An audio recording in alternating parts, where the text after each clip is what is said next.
Hi everyone, Jeff Marion here, and welcome back to my YouTube channel. Well, we recently got word from the District Court in Indiana bankruptcy judge about the 3M stay in the combat earplugs case. I'll tell you about that in this video. This is a series of videos designed to help you understand personal injury law. I do videos on the 3M combat earplugs like this video, and I also help veterans out in the Camp Lejeune Justice Act like this video. So make sure that you check out my channel, subscribe, and click on the bell to make sure that you get notifications when new videos come out. Well, very quickly, I can get right to it.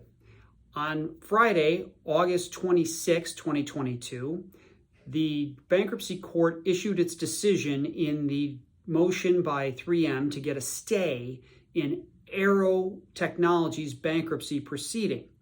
The judge denied that stay. And that means that 3M does not have the protection of the bankruptcy court and that the cases will move forward. What the judge said was that while he understood that 3M was looking for leverage in their litigation in the case, that the bankruptcy court was not the appropriate venue, that they weren't entitled to the protections of the bankruptcy court. So Aero Technologies and the other subsidiaries can have their stay, but 3M will not get a bankruptcy court stay. Bear in mind that in the multi-district litigation in Northern District of Florida, Judge Rogers denied their stay in that venue. So bear in mind that 3M does have the right to appeal. Now, in the appeals, what they can do is they can file with the District Court of Indiana and have a federal district judge review that decision. They can also appeal to the 7th Circuit in Chicago and potentially to the Supreme Court of the United States. So we still have a bit of a ways to go on this.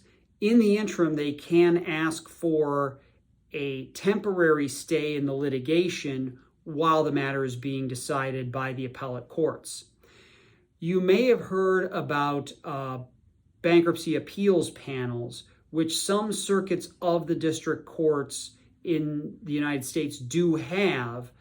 For example, where I'm in New York State in the 2nd Circuit, those panels exist. And that's 3 judges from other district courts in that particular circuit.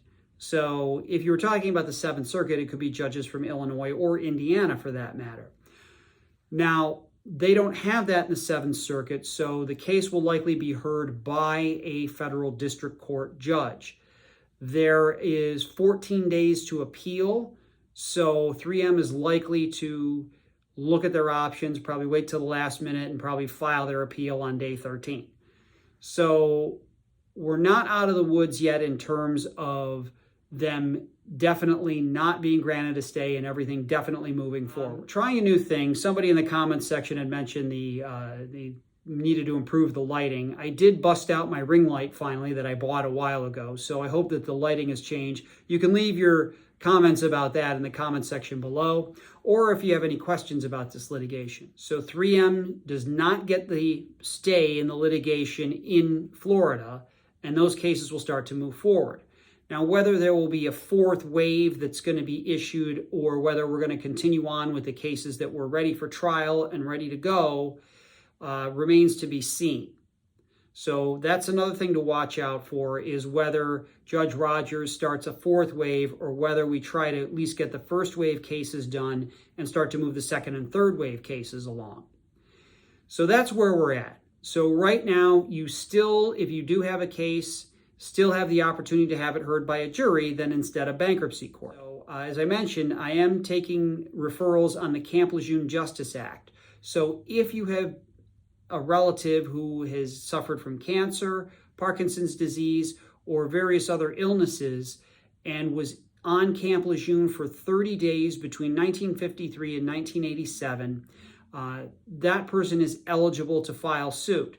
So please contact me at the number that's on the screen, or feel free to contact me through my website at www.jeffmarionlaw.com, and I'll be happy to sit down with you for free and go over your case with you. Again, I want to take a moment to thank you for watching these videos. If you found it helpful, make sure that you click on the like button, make sure that you subscribe to the channel, share it in your social media networks, and thanks again. I hope this video was helpful, and as soon as I hear more from the bankruptcy courts and what's going on, I'll be back with another video.